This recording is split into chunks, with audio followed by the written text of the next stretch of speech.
Muy buenos días a todos y bienvenidos al canal de BUPEC, en donde apoyamos un poquito la cuestión académica dentro de la profesión médica. Voy a hablar acerca de la cirugía para la epilepsia. Vamos a tocar solamente conceptos generales. Esto es, de cierta manera, algo que es muy importante de tomar en cuenta para los profesionales de la salud, fuera del ámbito de la neurología y la neurocirugía. Estos conceptos generales, en realidad, es una idea en apoyo al Día Internacional de la Epilepsia, que se celebró el 8 de febrero de este año. Así que vamos a hacer una pequeña revisión acerca de la utilidad de la cirugía neurológica para el tratamiento de la epilepsia. Los objetivos del tema serán establecer primero este concepto de cirugía para la epilepsia, así como también describir el protocolo y las características que debe de tener el paciente al que se le va a proponer la cirugía para la epilepsia. Vamos a enlistar y a mencionar brevemente cada uno de los tipos de cirugía, las más comúnmente utilizadas. Mencionaremos esos resultados esperados con respecto a este tipo de tratamiento quirúrgico y haremos algunas conclusiones. Bien, la cirugía para la epilepsia, así como lo menciona esta diapositiva, es una opción. Si bien se sabe que 30% de los pacientes no toleran los medicamentos, en realidad esto lo debemos de traducir en el lenguaje popular, que un tercio de toda la población que padece de epilepsia y está bajo tratamiento no va a encontrar esa mejoría que se espera solamente con el manejo farmacológico. Y el propósito es obvio, al igual que los medicamentos, tratar de controlar las crisis y mejorar la calidad de vida. Este es el eslogan, este es el meollo del asunto que la Liga Internacional para la Epilepsia siempre está popularizando, siempre está mencionando. El paciente que tiene epilepsia no debe de mermarse su calidad de vida. Hace falta tener un conocimiento más profundo de esto y no estigmatizarlos, no estar considerando de que ellos ya no pueden tener una vida plena. Esto se puede lograr a través de los medicamentos. Es obvio, la cirugía es otra opción. La cirugía podemos considerarlo como el final del camino, pero no solamente de la cuestión del tratamiento médico neurológico o neuroquirúrgico de la epilepsia. En realidad es un manejo multidisciplinario el que lleva a cabo el paciente para poder ser candidato a tratarse por medios quirúrgicos de su problema de epilepsia. ¿Y en qué va a consistir? Se debe remover un área del cerebro que causa la epilepsia. Aquí en esta imagen pueden ustedes ver el aspecto lateral y el aspecto inferior del cerebro como tal, y se observan ahí unas líneas punteadas y también un poquito más rojo de la zona que hay que remover. Esto es una cirugía clásica para la epilepsia, que es la remoción del lóbulo temporal con el uncus. El propósito de esta cirugía, además de hacer la remoción del área epiléptica, también es interrumpir la vía nerviosa que transmite el impulso epiléptico a través del cerebro, ya sea con dispositivos artificiales parecidos a marcapasos, ¿sí? Es importante también señalar que a pesar de que algunos pacientes inicialmente responden al tratamiento antiepiléptico, menos del 5% va a tener un control inaceptable de las crisis que merma su calidad de vida, o bien puede tener efectos indeseables terribles, ¿no? Entonces, de estos pacientes, muchos se pueden decepcionar del tratamiento que están siguiendo, pueden incluso considerar que ya no hay más que hacer con ellos y se cancela esa opción de tener un centro especializado para el manejo exclusivo de la epilepsia, o bien ellos no se informan e ignoran la posibilidad que puede representar el hacerle cirugía a pesar del fracaso en el uso de sus medicamentos.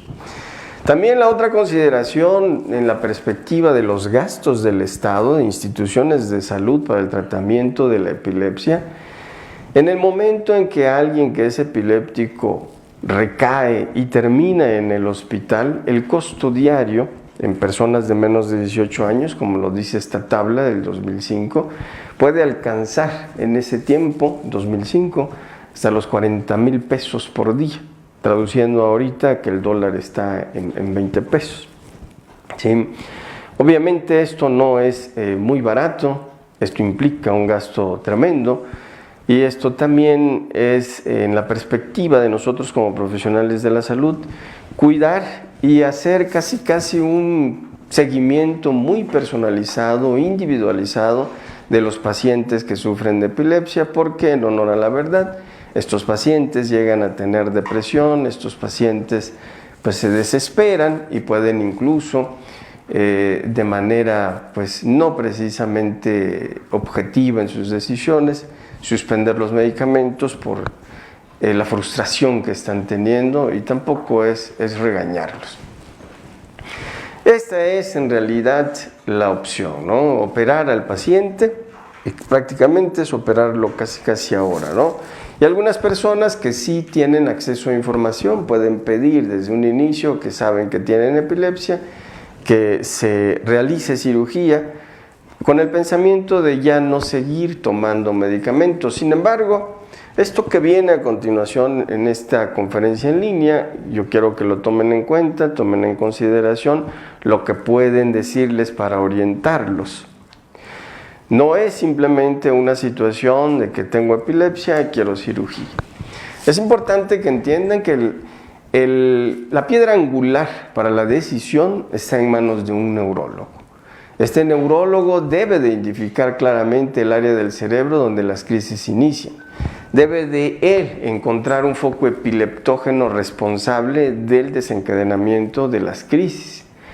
Y este neurólogo es el que puede tomar la decisión o sugerirle al paciente que pudiera tener la posibilidad de remover ese foco epileptógeno mediante la cirugía. Sin embargo, ese foco epileptógeno puede estar en áreas elocuentes. Esto se traduce dentro de la neurología como un área muy importante de función cerebral que incluye el lenguaje, la sensibilidad del hemicuerpo, de la cara o incluso el control de movimiento.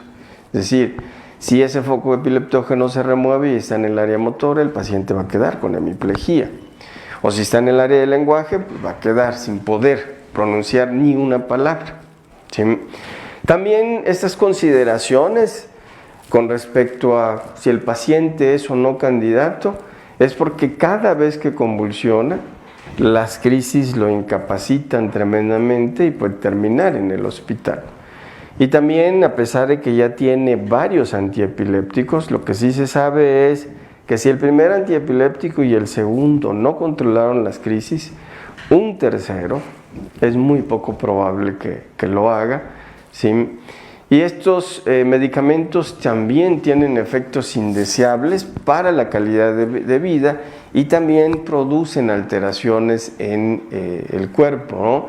Muchos niños que empezaron a tomar, por ejemplo, la fenitoína, les ha producido o les produce hiperplasia gingival, y esta hiperplasia gingival los lleva a que tengan que ser tratados por los odontólogos para remover ese tejido que ha crecido alrededor del diente, ¿no?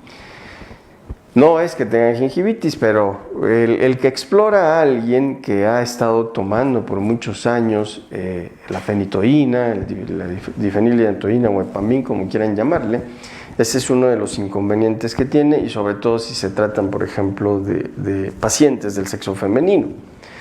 Importantísimo, aquel paciente al que se le plantea que es candidato a la cirugía de epilepsia, no se le va a realizar a los que tengan enfermedades terminales o que tengan problemas médicos graves o crónicos, porque también, además de estar lidiando con esa enfermedad, además de la epilepsia, la cirugía no está exenta de riesgos y también de efectos adversos en la función neurológica como tal.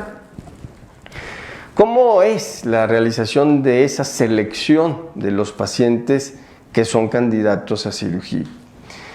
Esto es realmente un tecnicismo de que en el ámbito de querer entender las cosas es el neurólogo quien refiere al paciente, pero ya estudiado, y no es cierto. En la práctica realmente la conveniencia de llevar a cabo las cosas como debe de ser son los neurólogos quienes llaman a los cirujanos encargados de realizar la cirugía. Son ellos quienes mantienen el cuidado de esos pacientes. ¿Por qué? Porque además, después de operarlos, tienen que continuar bajo su tratamiento y seguimiento neurológico. Nosotros nos encargamos solamente de la situación de verificar que la herida esté cerrando, si se les pone aditamentos ahí para vigilar la presencia de crisis, porque la primera cirugía puede consistir en hacer un mapeo con alguna placa de electrodos y posteriormente se hace la cirugía. ¿Sí? Puede no significar solamente la realización de una cirugía, pueden ser 2, pueden ser 3. ¿Sí? Y en ese intervalo de tiempo en donde este paciente pasa por esta situación, el neurólogo está al pie de su cama para mantener el seguimiento y realizar los ajustes al tratamiento que pudiera ocupar. Los requisitos que se tienen que reunir son, en primer lugar, que el tratamiento de la epilepsia con fármacos no tiene respuesta, ¿no? Descartar otras causas de falla al tratamiento médico, no solamente porque el paciente no tome sus medicamentos. Recuerden que hay algunas otras situaciones en donde problemas gastrointestinales pueden impedir la adecuada absorción de estos medicamentos. Tiene que estar bien definido el síndrome electroclínico y eso lo hace un neurofisiólogo, un neurólogo con subespecialidad en estudios de neurofisiología. Es muy importante establecer la etiología de la epilepsia. A veces algunos tumores pueden ser los responsables de que el paciente sea epiléptico, no importa la edad. Y en ocasiones esos estudios involucran revisar imagen por imagen, como buscando una aguja en un pajar, hasta que se localiza una lesión de esas que llamamos nosotros lesiones amartomatosas o amartomas, que son tejido anómalo cerca de las zonas que son predominantemente epileptógenas, sobre todo a nivel del uncus, ¿sí? Cercanos al hipotálamo también, que es donde se les ocurre aparecer.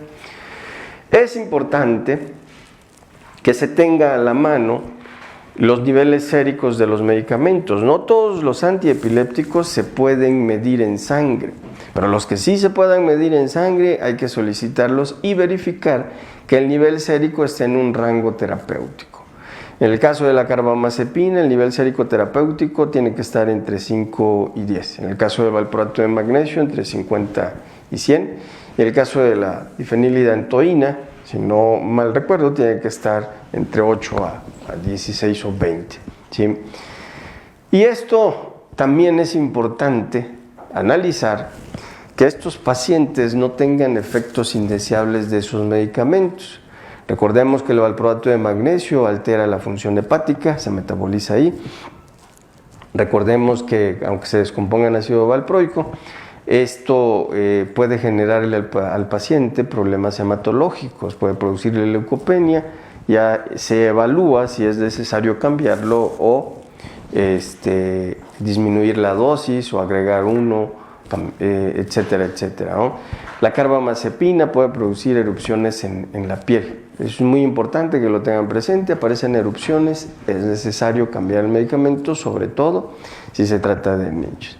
Es muy importante aquellos colegas, médicos generales, médicos familiares, que en el intento de mejorar esa calidad de vida del paciente y que le inicien tratamiento que está bien justificado, sobre todo si está identificado que es epiléptico, siga la evolución clínica de ese paciente, no solamente por la cuestión de que cuántas crisis tuvo al mes, sino también en la situación de verificar que no tenga efectos indeseables esos medicamentos y tener que cambiárselos lo más pronto posible. Y esto no significa que porque se cambió o se sustituyó ese medicamento lo estemos acercando a la posibilidad de falla en su tratamiento farmacológico, con la intención casi de que pudiera considerarse ya como candidato a cirugía de epilepsia. No, hay otros nuevos antiepilépticos y cada década salen más. Ahorita hay una gran batería ya de fármacos para tratar la epilepsia, que es necesario estar diseccionando prácticamente la farmacología de cada uno y considerar para qué pudiera servir, ¿sí? Y también recordemos que hay algunas formas de epilepsias que son sindromáticas, es un síndrome epiléptico, y ahí la cirugía de epilepsia puede no ser opción, porque estamos hablando de otra situación que no involucra solamente la alteración en la función de la corteza cerebral o áreas epileptógenas. Esto es en realidad un problema todavía más profundo, más serio. Quizás en algún momento podamos abordarlo en otra conferencia en línea. ¿Sí? Es importante que quien vaya a ser candidato a cirugía tenga una correlación electroradiológica y neuropsicológica óptimas. Es decir, ese paciente tiene incluso que tener una evaluación neuropsicológica, no por lo que vaya a producirle la cirugía, sino por su condición previa a la cirugía. Si de por sí ya tiene alteraciones, la cirugía no garantiza que mejoren en lo absoluto. Las expectativas de ellos tienen que estar bien puestas sobre la tierra, como los pies, ¿sí? No llega a ser candidato aquel paciente que considera que no tiene respuesta al tratamiento. Les menciono que hay una gran cantidad de fármacos. Ya es cosa de estar buscando cuál es el que pudiera mejorarlo, ¿sí? Y esto no es porque los primeros fármacos fallaron y él ya prácticamente debe de mencionársele o decirle que esto es para cirugía. No es así. Es importante que entiendan que muchas formas de epilepsias no lo son. El neurólogo tiene esa ventaja de ojo clínico para identificar, ¿sí?, un diagnóstico inadecuado, ¿no? Mi maestro, y maestro de muchos, el doctor Guillermo Enríquez Coronel, con ver un video de algún paciente, él sospecha si esto es una alteración de movimiento, de función de movimiento, o si incluso una crisis parcial, o una alteración, o alguna de estas cosas que ustedes pueden ver aquí, hasta las arritmias cardíacas, como el síndrome de Wolff-Parkinson-White, recuerden ustedes, puede producir síncope y crisis convulsivas, ¿no? Muchas veces así es como se diagnostica esa situación de esa arritmia cardíaca tan rara. La migraña también puede simular que este paciente sea epiléptico, y existe esto que se conoce como desorden de ataque no epiléptico, que simula que estamos frente a alguien que es epiléptico. Todas estas consideraciones deben de estar presentes antes de cometer el error de considerar que sí es epiléptico y que termine incluso en cirugía. La causa más común por la que una persona siga convulsionando es esta, que no tiene apego a su tratamiento. Y aquí quiero hacer una observación. Aquella persona que tiene neurocisticercosis, por ejemplo, es alguien que siempre va a estar convulsionando. Si ya convulsionó una vez, lo va a poder presentar de manera frecuente. Y ellos no son precisamente en este tópico de considerar que son candidatos a cirugía de epilepsia para remover todos los cisticercos que puede estar ahí provocando los focos epileptógenos. No, no es así, ¿sí? Existirán sus excepciones, ciertamente. Existirán excepciones en donde tengamos una gran calcificación pegado al uncus, que quizás si el neurólogo identifica que ese es el sitio o la zona epileptógena y no se controla con la medicación que se da, pero que el paciente tenga apego al tratamiento, quizás. Pero de ahí en fuera, no todo es cirugía de epilepsia, y esto es importante. Esta cuestión de pensar en que tengamos que operar a alguien que sufre de epilepsia es porque su cerebro anatómicamente no presenta realmente una situación quirúrgica 100%, porque nosotros operamos y también se les puede regalar el problema de que desarrollen epilepsia por la manipulación de la corteza cerebral. ¿Sí? Esto, aunque suene a una ambigüedad y todo, es importante. El paciente epiléptico puro es aquel que tiene una tomografía de cráneo que pueden reportar normal. La resonancia ya es otra situación. En la resonancia hay algunos tiempos especiales que nos permite evaluar todas las zonas que nosotros debemos de considerar como potencialmente epileptógenas, y ahí es en donde enfocamos nuestro análisis. Pero en la tomografía esto se ve normal. Es decir, si tenemos una tomografía anormal en donde es evidente algo, este paciente es 100% quirúrgico o neuroquirúrgico y nosotros tomamos decisiones. Pero el hablar de cirugía de epilepsia es hablar de una tomografía normal. Hablar de un electroencefalograma, ojo, que puede reportarse normal, pero que todos los familiares y el mismo paciente dice que tiene epilepsia. ¿Sí? Y pueden incluso regalarnos un video en donde podemos verificar que tiene un gran mal o crisis tónico-clónico generalizadas. Esto en realidad, ¿sí?, tiene que verse en un contexto muy amplio, no simplemente por la cuestión de lo que leemos, de lo que escuchamos o de la información que nos regala Internet. Es muy importante en este caso hacerle caso a su especialista. ¿Qué otra cosa? Es muy importante que recuerden ustedes que no todos los antiepilépticos son buenos para todos los ataques y que algunos antiepilépticos es contraproducente utilizarlos para algunas formas de crisis. ¿Por qué? Porque los van a empeorar, ¿sí? Y esto, palabras menos, palabras más, a veces se hace de esta manera porque es el único medicamento o los únicos medicamentos con los que cuenta la institución. Y el paciente llega y se le tiene que dar algún medicamento. Es muy importante que en los casos de crisis de ausencias o mioclónicas no es recomendable, no por mí, sino por las publicaciones que existen, por la gente que estudia esto, que no es recomendable. Y si lo hacen, pues sepan ustedes que no es porque el medicamento no funcione. Si lo hacen, tienen que también advertirle al paciente que será necesario cambiarlo, y en cuanto se tenga a la mano la otra medicación que puede ser la efectiva, recetárselo. O si quieren hacer lo que yo hago y meterse en problemas, dar una receta, decirle al paciente que no existe el medicamento en la institución, que lo compren por fuera. Que el paciente seguramente se va a ir a quejar de ustedes, que no los quieren ayudar, y los demás se van a quejar de ustedes que no pueden estar dando ese tipo de medicamentos si no existe dentro de la farmacia, ¿no? Esto es nuestro país realmente. Las dosis pueden ser inadecuadas en los horarios de ingesta, o bien esos horarios de ingesta no son los adecuados para las dosis que se están indicando, ¿sí? Es importante, por eso les mencionaba, hacer una disección farmacológica de lo que representa cada medicamento, su farmacodinamia, su farmacocinética, y es importante también ver qué efectos indeseables va a producir. Cualquier médico, aunque no sea neurólogo, sabe bien, por ejemplo, que hay algunos colegas que pueden hacer una receta en donde indican 300 miligramos en una sola dosis de la difenilidantoína, de la fentoína o epamino, algún otro nombre comercial, ¿sí? Y el colega va a leer y va a decir, ¿cómo 300 miligramos en una sola dosis? Y él, de acuerdo a lo que leyó de la farmacocinética del medicamento, sabe que su vida media no es de 24 horas. Y si este colega, aunque no sea neurólogo, empieza a hacerle recetas al paciente en donde le recomiende tomar con ciertos horarios el medicamento, adelante. No hay ningún cuestionamiento. Siempre hay que apegarnos a lo que la evidencia médica sugiere.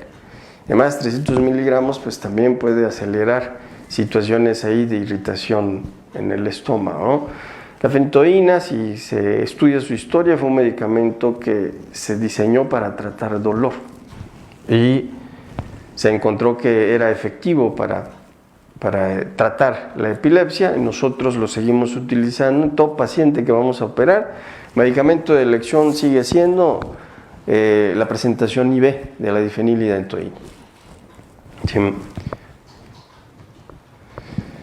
El estilo de vida inapropiado, obviamente el que tiene epilepsia, el alcohol no se lleva con su condición de enfermedad. El alcohol puede hacer que los ataques sean recurrentes, aun cuando esté tomando su medicamento. No es conveniente los desvelos, esto puede detonar la aparición de las crisis, aunque esté tomando medicamentos. Importante también que su sueño sea regular. La drogadicción es otra situación y el estrés, pues con saber que se es epiléptico, pues se sufre de estrés, ¿no? Y de ahí que es importante hacer una evaluación neuropsicológica en este contexto. Recuerden que la cuestión de la neuropsiquiatría también identifica a personas que tienen adicciones a otros medicamentos distintos a los que emplea para tratar la epilepsia. Algunos de esos medicamentos pueden ser benzodiazepínicos y el paciente ya se volvió adicto a él, ¿no? Esta situación de evaluación neuropsicológica nos proporciona una estimación general de las funciones intelectuales del paciente. Si alguien toma medicación del grupo de las benzodiazepinas y lleva muchos años tomándolo, existe cierta situación también de disminución de las capacidades de las funciones intelectuales.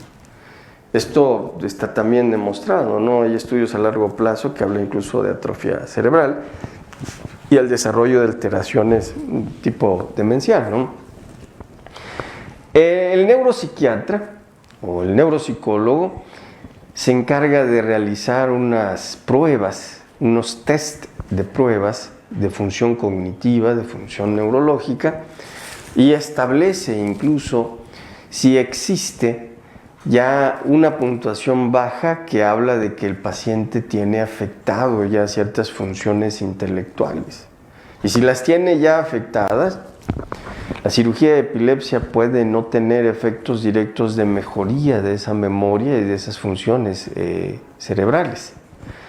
Y como les mencionaba, se tiene que ser muy claro en las expectativas que el paciente tenga de la cirugía. La cirugía no significa que él vaya a recuperar funciones intelectuales que perdió.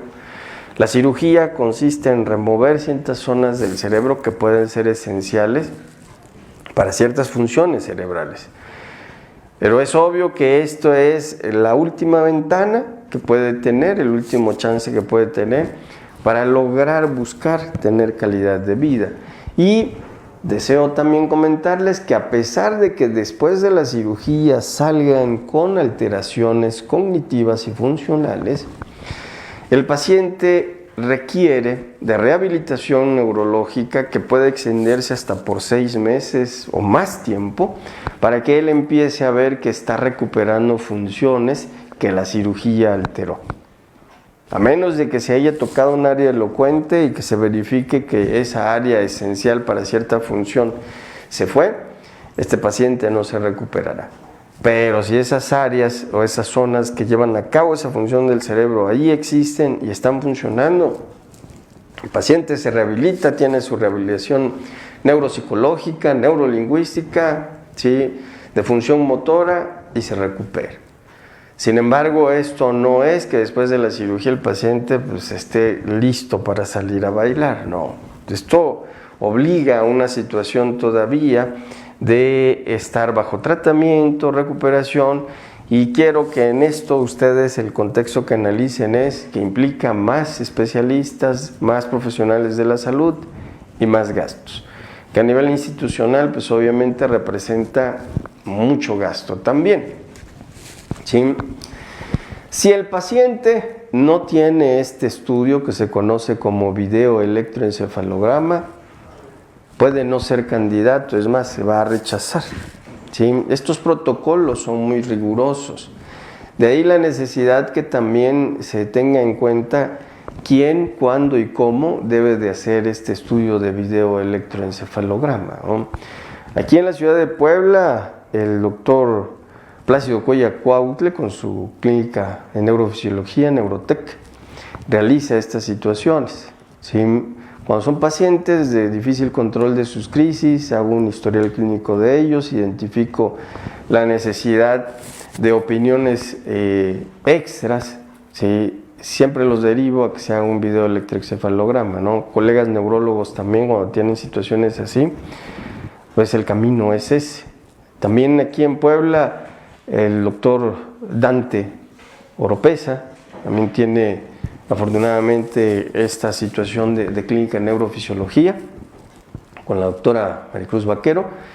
Y hay otro grupo de neurólogas, neurofisiólogas, que creo que siguen, si es que siguen en el Hospital MAC, perdón, no recuerdo sus nombres, pero son grupos de gentes que ayudan a tomar decisiones en esta situación de epilepsia mal controlada. No es que estén maltratados estos pacientes, está mal controlado y puede ser esto, pues, que son eventos epilépticos muy refractarios al uso de medicamentos. Pues, todo este contexto, insisto, tiene que tomarse en cuenta, ¿no?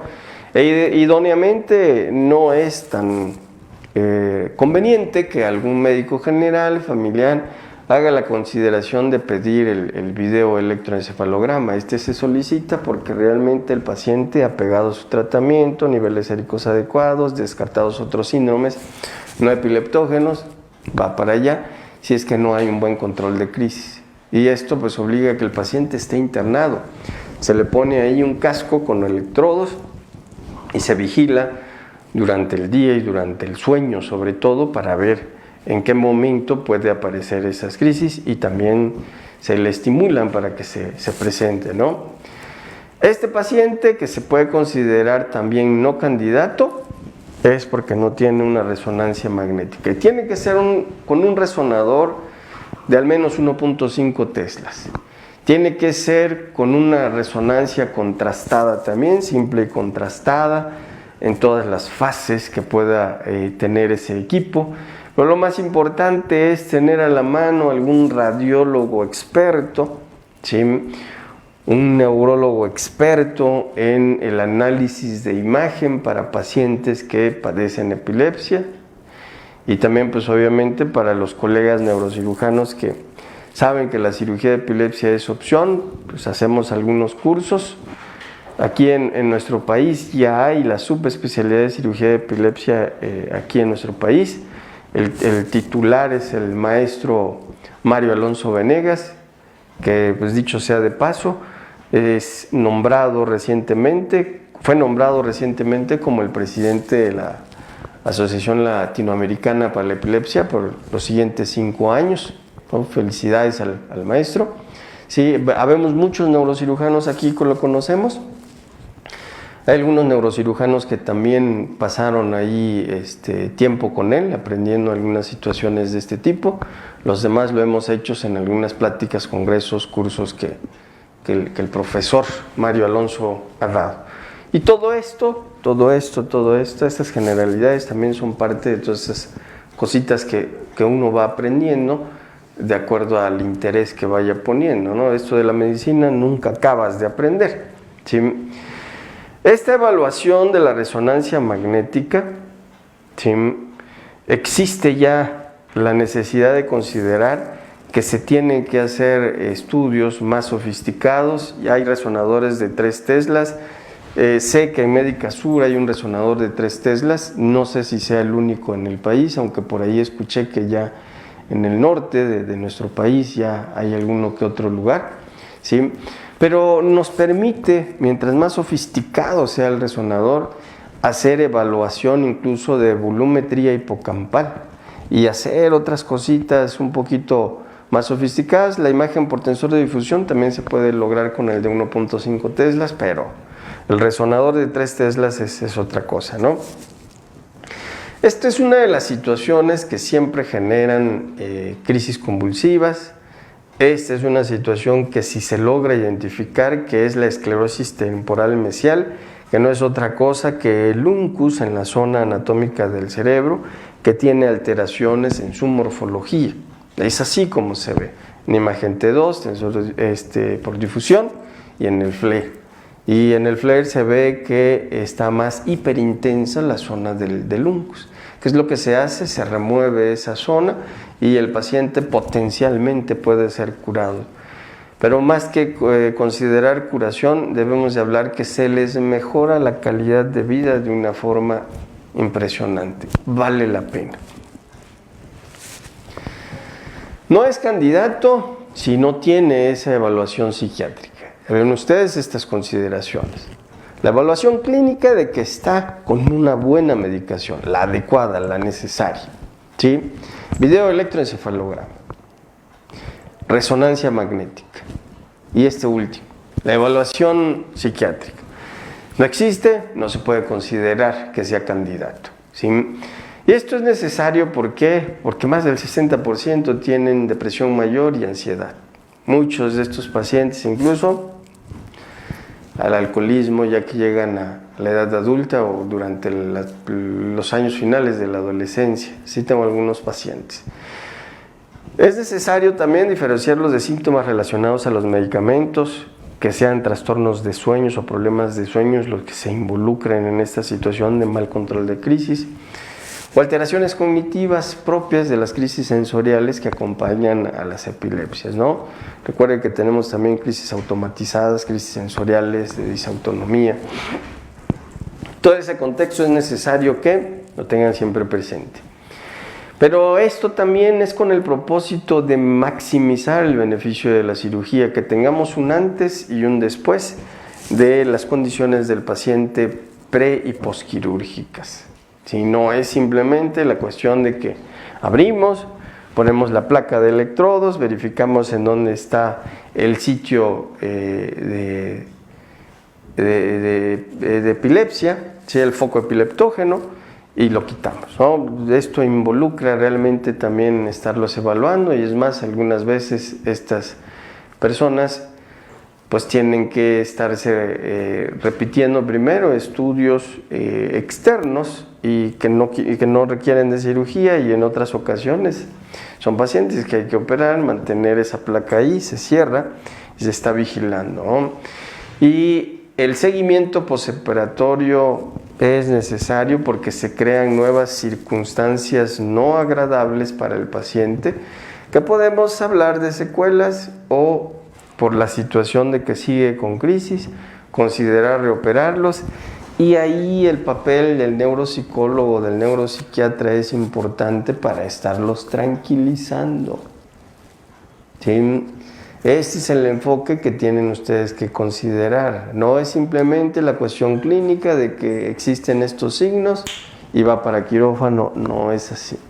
Esto involucra, por eso les mencioné en unas diapositivas, es el final del camino de un manejo multidisciplinario. ¿Sí? ¿Cuáles son las opciones quirúrgicas que se pueden considerar como curativas para tratar la epilepsia? Estas son, ¿sí? La resección de un lóbulo cerebral, recordemos que hay 4 lóbulos, se quita uno, incluso se puede involucrar remover parte del que esté cerca, de otro que esté cerca, ¿sí? Y la más frecuente o la más común es la epilepsia del lóbulo temporal, tanto en jóvenes y adultos. Esta es una cirugía muy popularizada, ¿sí?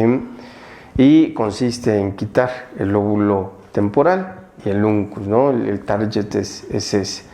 Y en la imagen de la derecha pueden ustedes ver, ¿sí?, cuáles son las otras formas también quirúrgicas de hacer cirugía, ¿no?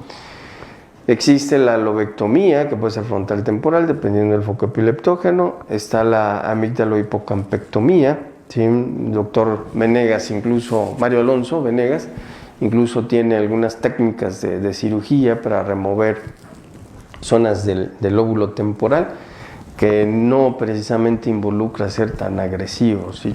Las publicaciones de él con excelentes resultados, ¿sí? Existe otra que es la hemisferectomía funcional. En algunas ocasiones asistí y ayudé para realizarlas. Y esta otra que también es la transección, que es hacer unos surcos en la corteza cerebral, entrando hasta la sustancia blanca. Y esto se le conoce como transección subtial múltiple. Y esto se realiza en áreas elocuentes. Y esto es con el objetivo de que se corta la continuación de las conexiones neuronales y evita que las crisis se generalicen, ¿no? La lesionectomía es la que nosotros hacemos cuando quitamos un tumor. Este es el más efectivo, obviamente. Quitamos completamente la lesión y el paciente puede curarse de sus ataques epilépticos, ¿sí? Aunque no precisamente se va a casa o va a estar el resto de los años sin tomar medicamentos. Estos pacientes deben de continuar tomando medicamentos. La hemisferectomía puede ser anatómica, puede ser funcional. La anatómica es quitar medio cerebro, ¿sí? Y esto, pues obviamente en la última línea es, pues, porque esos hemisferios no trabajen bien. Es una cirugía bastante cruenta, bastante grande, se considera incluso para pacientes con síndromes epileptógenos de la infancia, pues las condiciones del paciente al final son esas, ¿no? Es alguien que necesita mucha rehabilitación para compensar funciones que pierde, pero requiere de cuidados permanentemente, ¿sí? De ahí el enfoque, ¿no? Hablar de cirugía de epilepsia ahorita es hablar de cirugías más funcionales, con mejores conocimientos de las cosas y con mejor resultado. Y vuelvo a repetir, mejorar la calidad de vida de nuestros pacientes con epilepsia. La callosotomía es otra forma de cirugía. El cuerpo calloso es una estructura anatómica de sustancia blanca que une al hemisferio derecho e izquierdo del cerebro, ¿no? Está exactamente en la línea media. Ahí están unas imágenes de qué es a lo que me refiero. Y esa callosotomía es prácticamente aspirar, cortar, separar esas fibras. Puede ser a nivel de los 2 tercios anteriores, el tercio posterior. Todo va a depender de los estudios de electrofisiología, del videoelectroencefalograma, del tipo de crisis, pero aquí está la indicación. Es para las formas incontrolables y extremas de epilepsia con caídas violentas, lesiones graves, de los que se fracturan, se queman, de los que tienen sacudidas muy violentas que 1, 2, 3 personas pueden no ser capaces de controlarlos y dejarlos ahí quietecitos, ¿no? Que eso también deben ustedes de considerar, que no deben ustedes de meterle ni los dedos ni nada al interior de la boca del paciente, a menos de que él esté sangrando o vean ustedes que la lengua está protruida y la está mordiendo. Porque hay pacientes que tienen amputados o muy lesionados la lengua, incluso estas crisis tan violentas les hacen perder dientes, pero a alguien que asiste no se le ocurra meterle la mano ni nada dentro de la boca, puede ser contraproducente, ¿no? Se les pueden arrancar los dedos a las personas que en un intento de que no se ahoguen les meten los dedos en la boca. Ojo con eso, ¿sí? Para este tipo de crisis la opción es hacerles callosotomía, ¿no? Ahí más o menos se ve la imagen de a qué me refiero, ¿sí? Y esta la transección supial en la imagen de la izquierda y hacia abajo, vean ustedes, hay como zonas radiadas, ¿sí? Y lo que se hace es con cortes, ¿sí?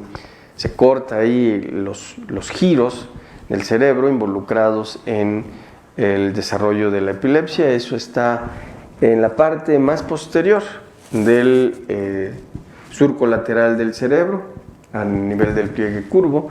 Ahí es en donde se ve todas esas imágenes. Se involucra también parte del lóbulo temporal, parte del lóbulo parietal y se va hacia la zona del occipital. Todo eso es lo que se hace y obviamente es un abordaje amplio, ¿no? Y la idea es interrumpir el flujo de las crisis, pero no altera la actividad cerebral normal, entre comillas, porque pues también va a tener sus inconvenientes, ¿no? Pero eso ayuda a tener la consideración de hacer un mejor control de las crisis con los medicamentos. Los medicamentos siguen, obviamente, porque esto es para tratar de mejorar el control. Y se hace, como les mencioné, en áreas elocuentes, áreas que llevan a cabo una función que no puede ser removida. ¿Sale? La estimulación del nervio vago, esto es como un marcapasos y se coloca debajo de la piel y el electrodo va montado en el nervio vago a nivel del cuello. Ahí está una imagen a la derecha para que ustedes vean a qué me refiero. Y el propósito es disminuir la actividad epiléptica, pero sobre todo de crisis parciales, ¿sí? Y es para regular un poquito mejor, les insisto, todas estas cirugías son de cierta manera para mejorar la calidad de vida. Tanto los cortes supiales como el utilizar la estimulación del nervio vago ya podemos considerar que son cirugías paliativas, al igual que la callosotomía. ¿Sí? Y estos dispositivos que pueden ser de profundidad o de superficie y que llevan también un aparatito que regula, ¿sí? La aparición de la crisis, ¿no? Ahí hay una descripción, pueden ustedes leerlo. Es un neuroestimulador, ¿sí? Se implanta debajo del cuero cabelludo, se fija al cráneo, ¿sí? Y esta cosa es un dispositivo, pues, que la tecnología nos ha permitido utilizar. Este dispositivo detecta la aparición de las crisis y envía una corriente que puede hacer que se detenga, ¿no?, la progresión de esa crisis. Pero pues esto implica también utilizar tecnología para colocarlos. La placa pequeña, sí, sobre la corteza cerebral, pues esa se coloca en el sitio del foco epileptógeno.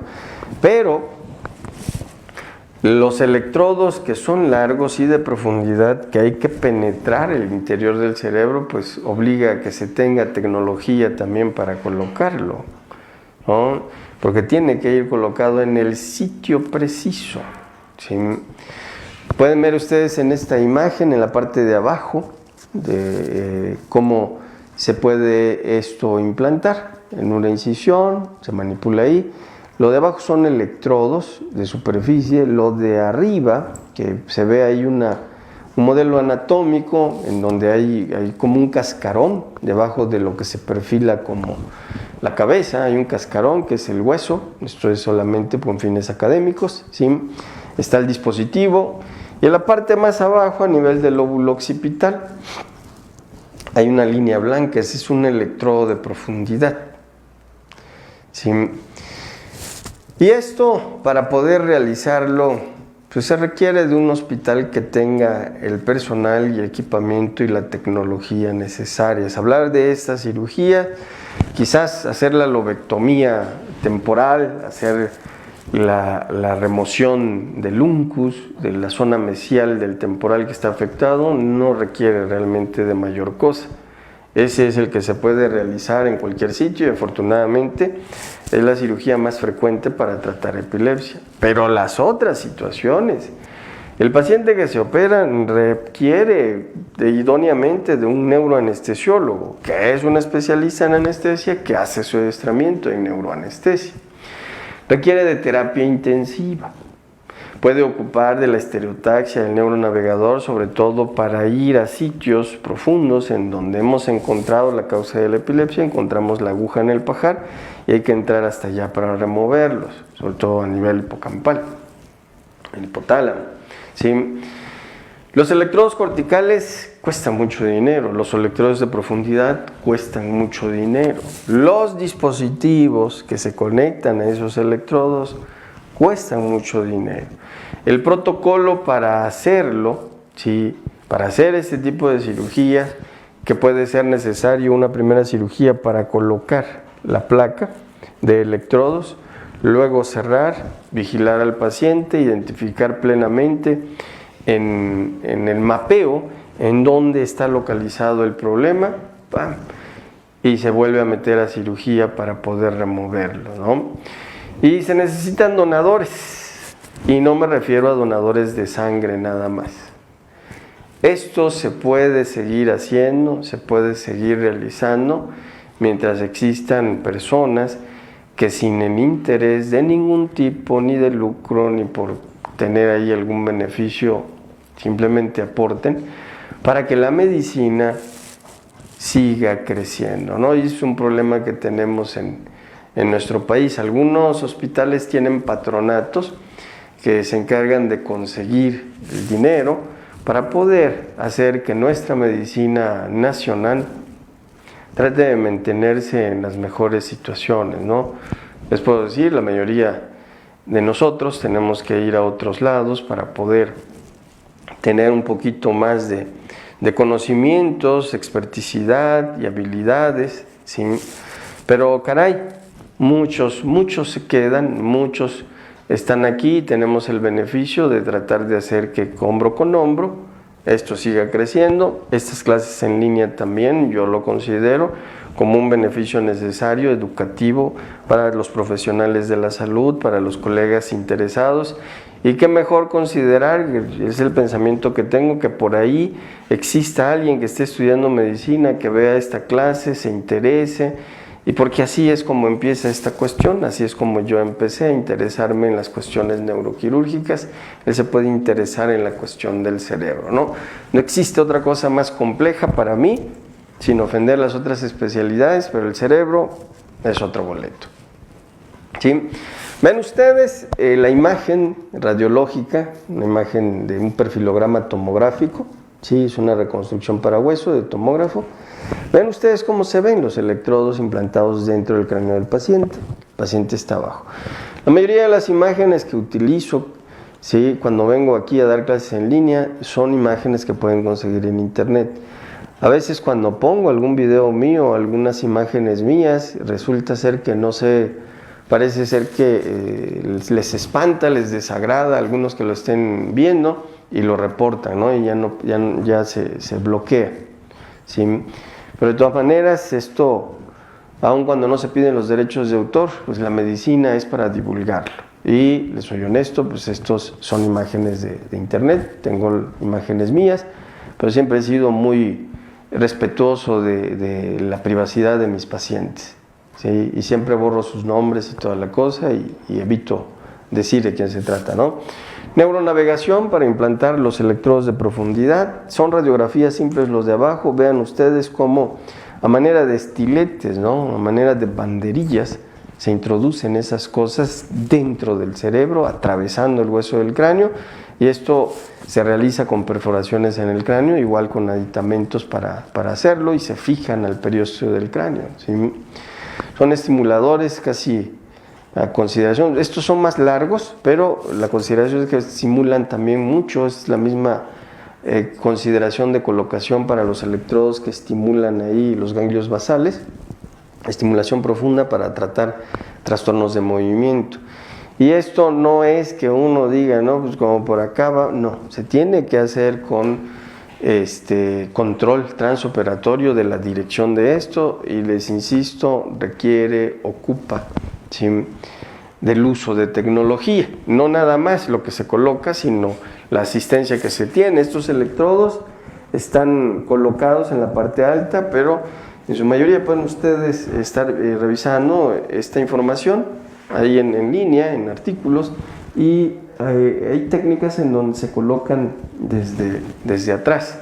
Los que yo llegué a ver en el Barrow Neurological Institute en el tiempo que estuve haciendo microcirugía de columna, que me permitía también acceder a otros conocimientos, a otros rotantes, a otras gentes, a otros médicos de ahí que eran unos excelentes profesores, ¿sí?, pues los colocaban directamente. Eso los llegué yo a ver. Desde ahí ya más o menos empecé a tener nociones e idea de cómo esto se llevaba a cabo, ¿sí? Modalidades de cirugía de paciente despierto durante el proceso anestésico, ¿sí? El proceso anestésico los pueden dormir, luego despertar o iniciar con el paciente con sedación, ¿sí?, y mantenerlos despiertos. Pero esto ya es una situación que ustedes ya conocen, ¿no? Hay algunos países en donde todos los pacientes con problemas ahí cerebrales, a la mayoría los operan con ellos despiertos. Estos son los electrodos, así es como se colocan. El propósito se colocan a través de una cirugía. Los cables obviamente están esterilizados, los extremos de los cables ya salen fuera del campo y los manipula siempre un neurofisiólogo, un experto en el análisis de las ondas que se registran para identificar el foco epileptógeno. Se identifica el foco epileptógeno plenamente y se remueve, siempre y cuando no es un área elocuente, o la consideración de que aunque se lleve parte de esa área elocuente quien realice la cirugía, la evaluación neuropsiquiátrica establece que tiene mucha chance de tener recuperación.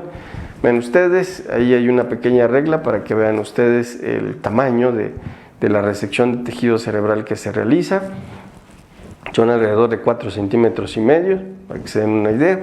Nada más que es una foto magnificada. No piensen ustedes que se remueve completamente, ¿no? Y los resultados pues van a depender del tipo de cirugía, ¿no? Mientras más anatómica, más fisiológica, mejor estudiado esté el paciente, las crisis no sean también devastadoras o estén involucrando áreas elocuentes, todo ese contexto que ya previamente habíamos contemplado, ¿no? Y dicho sea de paso, algunos se van a librar completamente de sus crisis.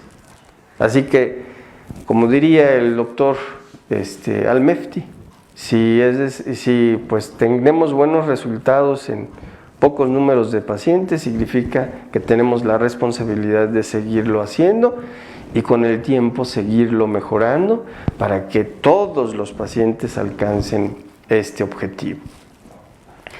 Las crisis son menos frecuentes para otros, ¿sí? Es decir, su calidad de vida va a mejorar. Y obviamente el que les desaparece las crisis, su calidad de vida, pues, del 100%, ¿no? El inconveniente quizás para estos pacientes, por eso es importante establecerle cuáles van a ser las expectativas de la cirugía y cuáles son las que se están creando ellos en su cabeza. Deben de continuar tomando medicamentos. Puede ser necesario un año, puede ser necesario más, puede ser toda la vida, pero obligadamente se debe de decirles que puede solamente ser un solo medicamento y a dosis bajas, ¿no? O dosis completas, pero pues la cuestión es que ellos puedan disfrutar de salir de casa, de aprender, de querer hacer cosas por las cuales ellos, pues debido a la epilepsia, estaban limitados.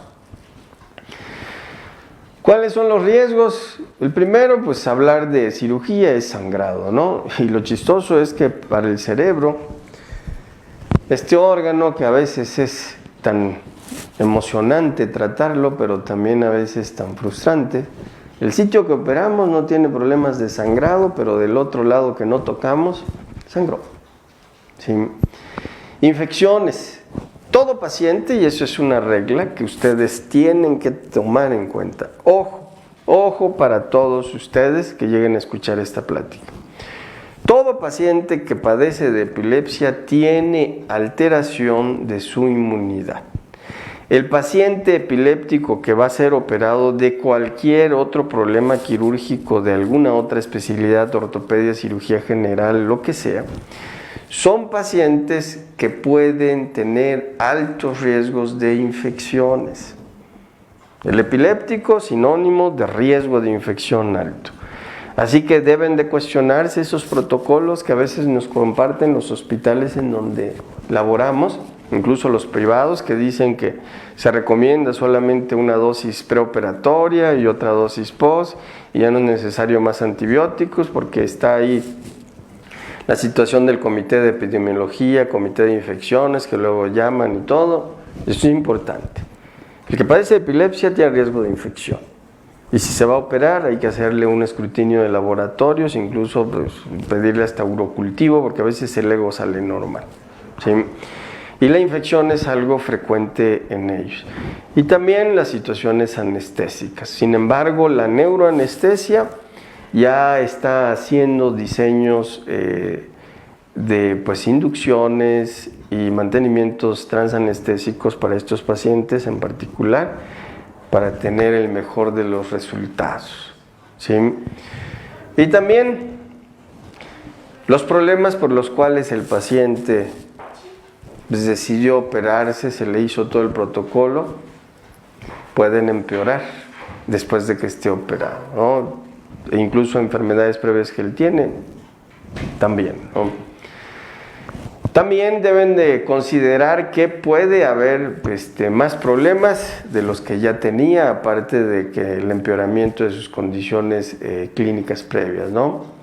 ¿Qué es lo que ocurre con la cirugía? Pues puede haber pérdida de la visión, puede haber pérdida del lenguaje, memoria, o incluso la incapacidad de mover un lado del cuerpo, ¿no? Esto Les insisto, las expectativas que él tenga tiene que ser completamente aclaradas. Tenemos que hacer que ese paciente ponga los pies sobre la tierra o sus familiares, ¿sí? Y también que a pesar de que la cirugía sea un éxito y que esté él sin crisis, estas crisis con el tiempo pueden regresar. Y si hay que reoperarlos, no significa que se operó mal la primera vez, significa que el tejido involucrado como responsable de la epilepsia no se removió en su totalidad. Les insisto, esto de la cirugía de epilepsia no es algo que ya se domine, que se tengan conocimientos plenos y pues obviamente muy fuertes para poder estarlo realizando a diestra y siniestra.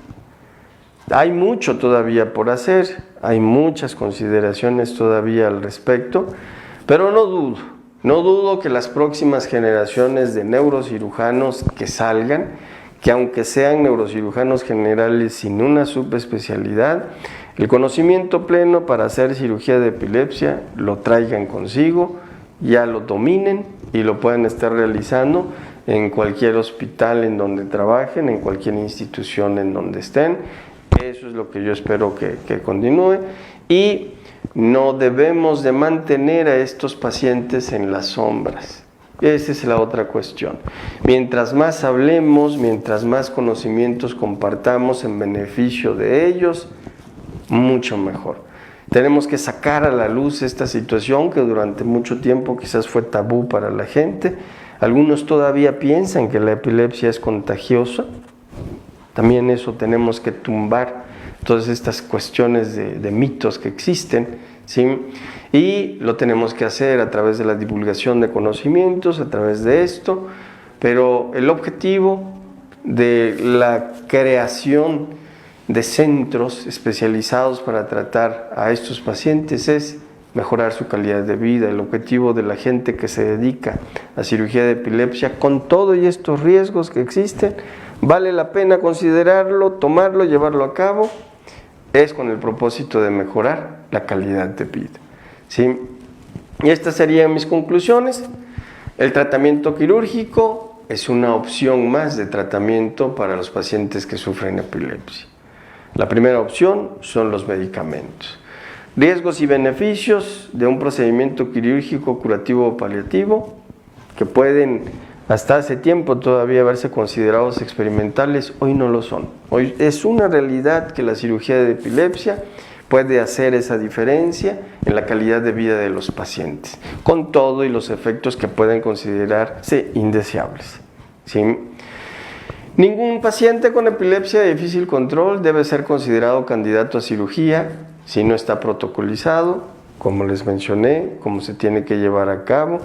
No es simplemente mencionarle, ay sí, hay cirugía de epilepsia, ¿por qué no vas a ver a algún neurocirujano? No, es el neurólogo el que tiene que decirle al paciente, es el neurólogo que lleva años tratándolo, es el neurólogo quien ha estado al pie del cañón, por así decirlo, con los problemas que él ha estado presentando y la evolución que ha tenido de sus crisis.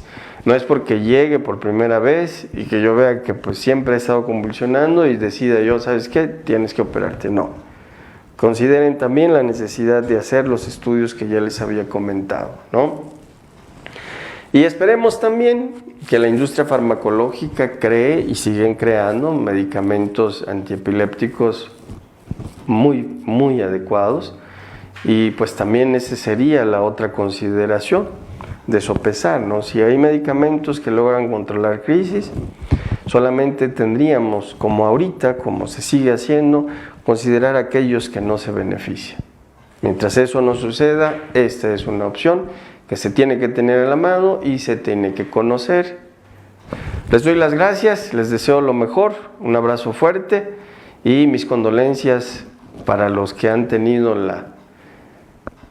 el infortunio de sufrir pérdidas por esta pandemia que aún no ha acabado. Por favor, síganse cuidando y espero poder vernos y estas clases disfrutarlas en un auditorio como siempre es mi costumbre, para poder escuchar preguntas, para poder platicar con ustedes después de dar las clases.